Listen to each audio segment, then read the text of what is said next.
Hello and welcome back to another episode of the Red and White podcast.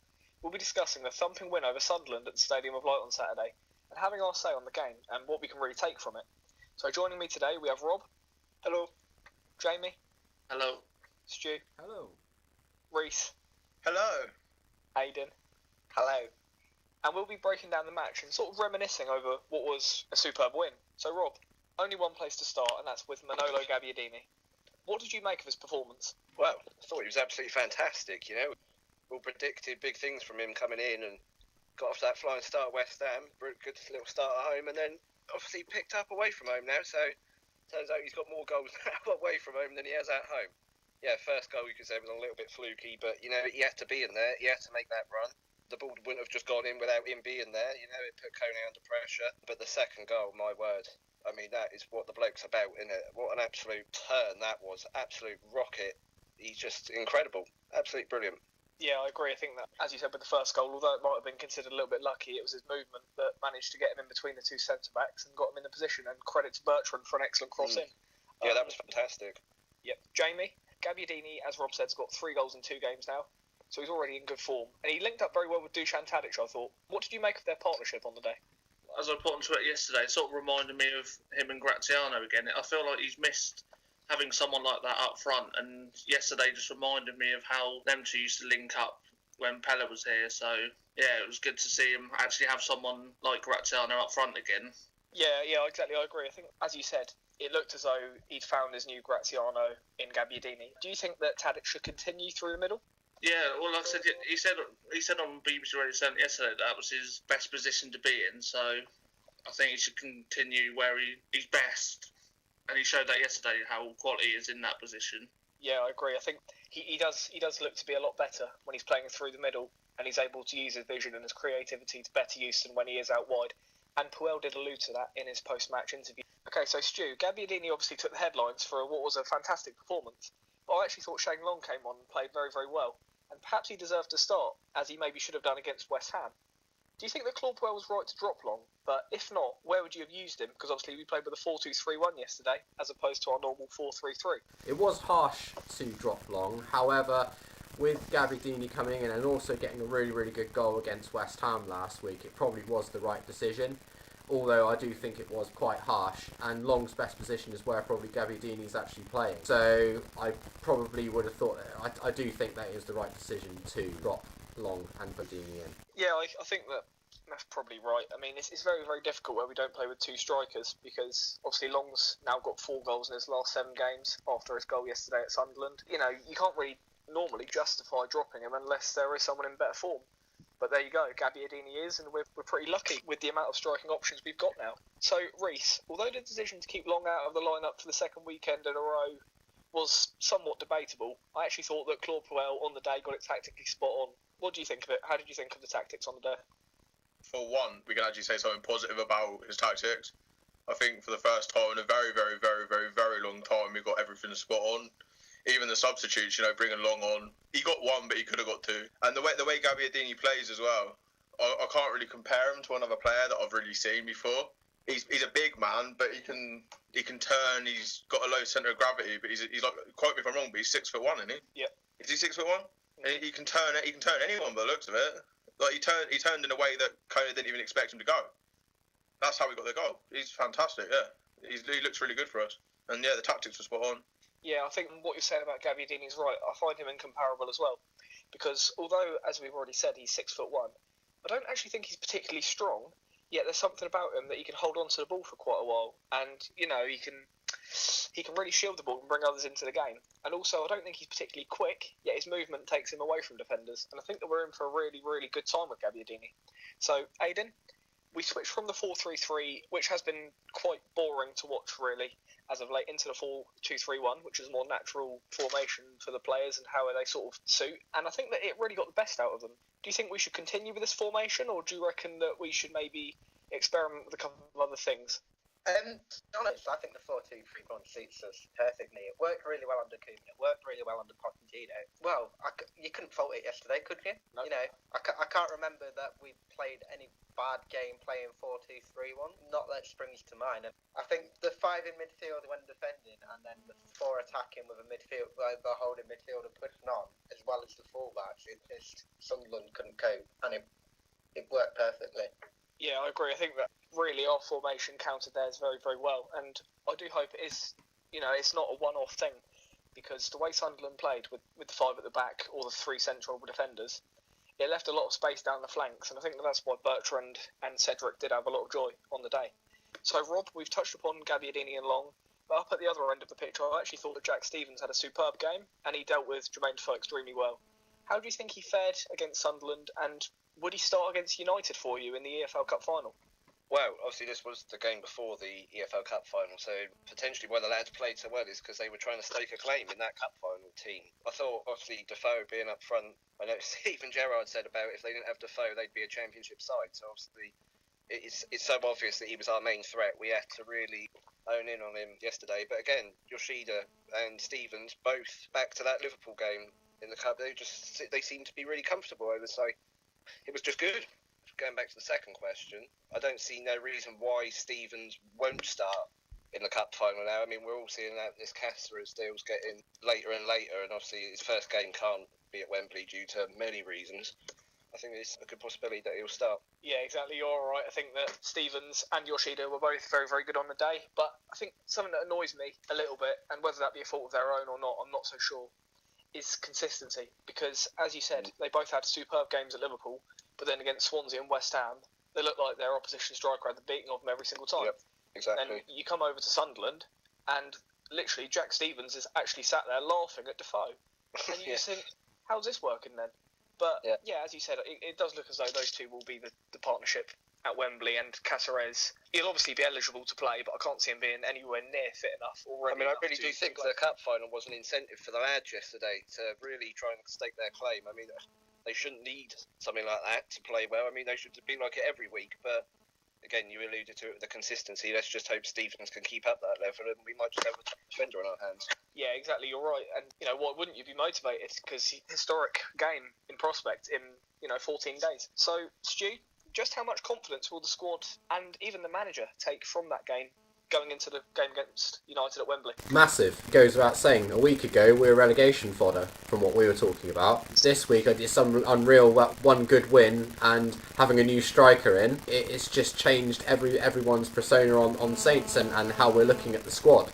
I think we will take great confidence in it into the Wembley. It's going to be a hard match, but I can see us at least putting up a decent fight, whereas last week we thought it was going to be cricket score again. So yeah, I agree. Rob said it in a previous podcast. I don't know if it was the one just gone or the one before that. He said that we are a confidence-based side. It is what we thrive on. It is what, in some cases, wins us games or loses us games. Jamie, 4 goals, a clean sheet, and a dominant performance against Sunderland. Pretty spot on. But what for you was done differently in comparison to our previous defeats against the likes of West Ham and Swansea? What changed? I think it's one thing, but basically it's just the formation changed, really, because there was talk from the reports before the game that Pure was going to make a change, and it was a change that everyone said that would make the positive impact. So I think the change yesterday was a sign of that it needs to continue now and not to tinker with the formation anymore. And I said, and keep it the same from the rest of the season, see how it goes. Yeah, I think the formation was obviously a big turning point and something of a surprise as well for us, because I think we all sort of headed into the game expecting it to be another tricky old game with the 4-3-3, with a disconnected midfield to the attack. But we actually looked like we were overloading Sunderland centrally yesterday, and we did look a lot better, a lot sharper, and a bit more comfortable in the 4-2-3-1. So, Rhys, plenty of people have said that we've actually been playing in the same manner all season as we did against Sunderland, but this time we actually had a goal scorer in Gabbiadini on the field, so it showed. Do you agree with that statement, or do you think that we did genuinely change the way we played? I agree and disagree, because most of the time this season we've gone 1-0 up, we've just sat back, and that's not how you play in the Premier League. You go for another one, you got to keep going in the Premier League. Teams fight in the Premier League.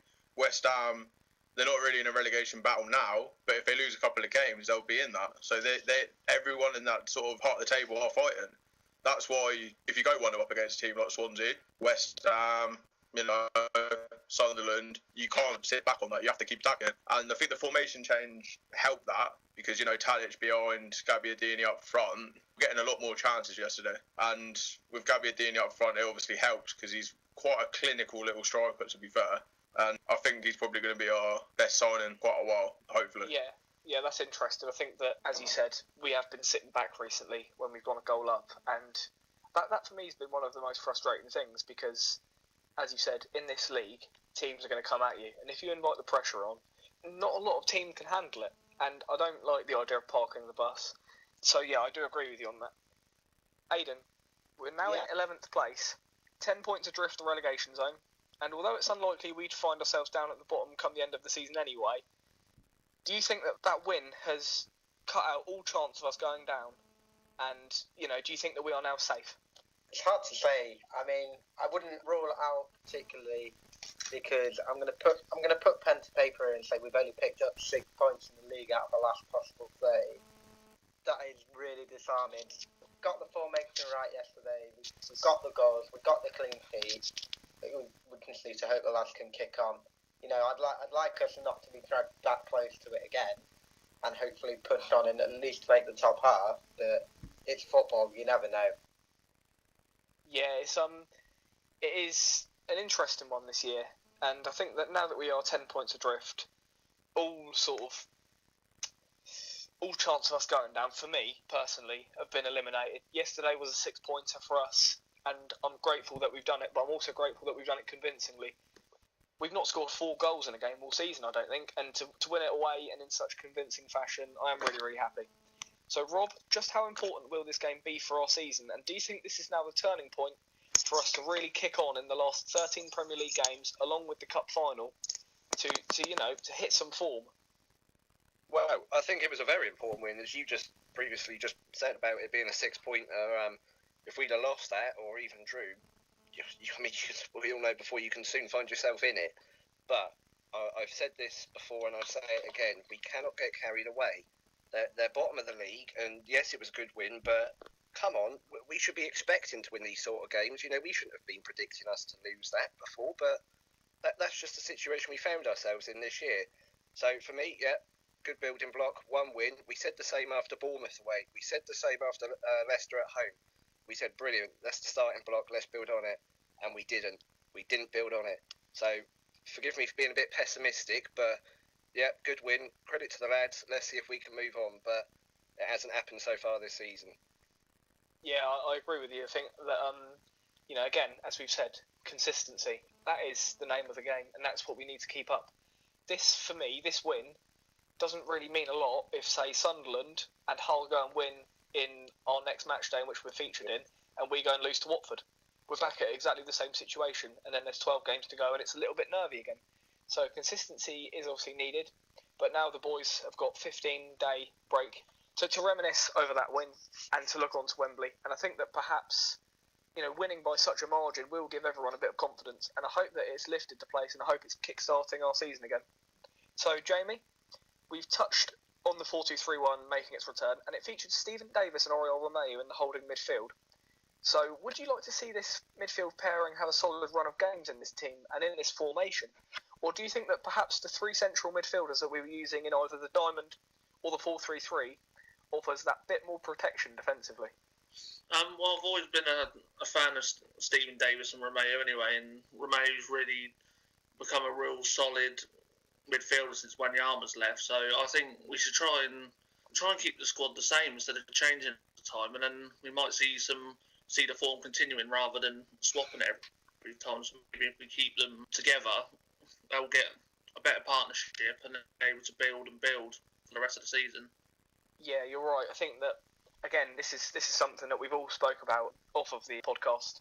It's about the midfield have barely had a solid run of games together. We saw a couple of times in and around November time. We saw Romeu, Højbjerg and Prowse get a solid run of games together. Now Højbjerg hadn't started in the last 3 games, and he came on for 10 minutes yesterday. And there's no real continuity. So I'd really like to see Davis and Romeu get that run of games, just to prove themselves, just to form another bit of partnership. But they are, for me as well, both are two best central midfielders, and they should be starting every match anyway. So Rhys, it was an interesting call to start James Ward-Prowse, and especially on the right-hand side of midfield. I can't help but feel as though these are the kind of games that he sort of really has to be influencing and stamping his mark on. But I did feel as though the game passed him by a little bit. What did you think of his performance, and how do you reckon he coped in a new position at right midfield? I think Prowse at right mid, it's more suited to him because being in the middle of the park, you've obviously got to be quite a physical player, especially against teams like Sunderland. And with the foot he's got, with the crosses he can put into the box, I think it served better, to be fair, because it's using his strengths, not his weaknesses. If you got him in the middle of the park, you want people like Romeo, Davis, people that can run the game, really. Prowse can't run a game. The amount of times he's been caught in possession, knocked off the ball too easily, turned into trouble, stuff like that. Leave that for Romeo and Davis. They do that for fun. They can turn people for fun. They can get out of situations just like in the blink of an eye, really. Prowse out wide. Have we ever seen that before, really? Like, properly? Has he ever been given a full one? We saw him play for about 45-60 minutes at Swansea away last season as a right wing-back, sort of interchanging with Davis, but not really regularly. I think Pochettino did it a couple of times, but nothing too consistently, no. He had a fantastic game, so whether that was because he was out wide or obviously had something to do with it, but yeah, I think being out wide is probably better for him because, getting the ball into the box to Gabbiadini and who else is in there, I think it's perfect for him, really. See, I'm going to disagree though. I didn't think he had a fantastic game. In my personal opinion, I thought the game passed him by, and I thought he was average again, as he sort of has been for the majority of the time he's been a Premier League player. I agree with what you're saying in the fact that, he does let games... He's not really capable of controlling games at his age just yet. But I just don't know. I don't think he's really got the capacity to be a natural right midfielder either. Yes, he has got a fantastic cross on him, but at the end of the day, he's not quick at all. He won't be able to beat his man. He's got no flair. And realistically, I appreciate he's got a good set piece and whatever, and I know he came close yesterday, but his shooting and all that at all, so... I consider him a squad player at best at the moment. Stu, we spoke in the preview ahead of the match, me and Rhys particularly, about how the game would be won in the midfield. For the opening 20 minutes, I actually thought that Didier Ndong and Darren Gibson had the better of Romeo and Davis, but the complexion of the game completely changed. Romeo in particular was impressive for me. So would you say that without Virgil van Dijk, he is Saints' most important player? I would actually say go as far as he's probably been player of the season. Just because, the performances he's put in this season, you see him week in, week out at St Mary's, and he's just outstanding every game. I don't think I've actually seen him have a bad game this season. Not really. I think Virgil, yeah, alright, everyone's going to jump on the Virgil bandwagon and go, yeah, he's been player of the season, give him the award, but at the same time, I think that Romeo's certainly been worthy, and I think he's been, for me, probably better than Van Dijk since obviously he's really stepped up his game since Van Dijk's been out as well. So yeah, I think that you're right, and obviously Romeo's got that added responsibility. But I also think that playing maybe in a double pivot in the midfield with Stephen Davis will actually help him. I think that whilst he thrived off of the responsibility of being the only defensive midfielder in either the 4-3-3 or in the diamond formation, I think that the 4-2-3-1 will provide him with a bit more protection, a bit less pressure on him with Stephen Davis next to him, and I think that, as we've already touched upon, the 4-2-3-1 should be here to stay. So, Aydin, Claude Puel, he had a full week to coach the team for one of the first times this season, as opposed to simply overseeing training being recovery sessions. How much of a difference do you think that the week's worth of preparation made? Well, you can tell it had his impact. I think he clicked.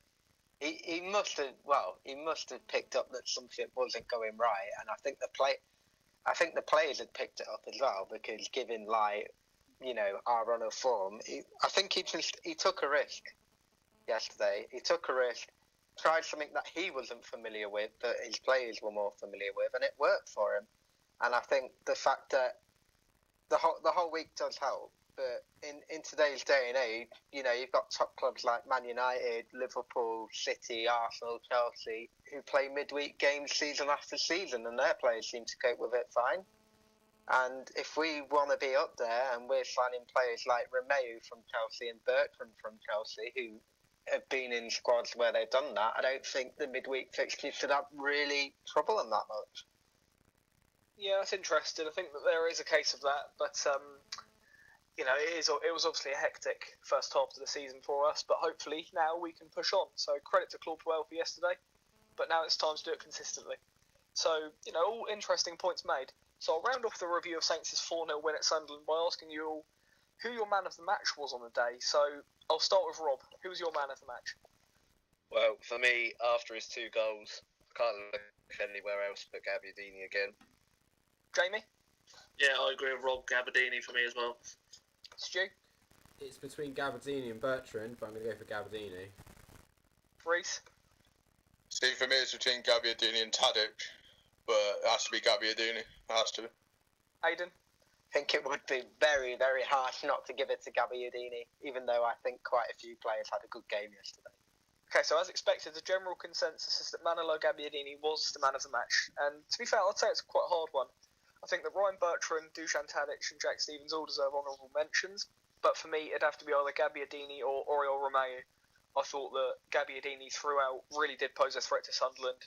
And his goals were very, very good in their own right. And as for Romeu, he broke up the play and he absolutely bossed that midfield.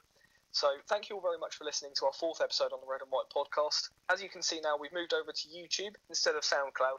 So we'd appreciate it massively if you could drop a like on the video, subscribe to the channel and share it around on social media. Cheers, guys.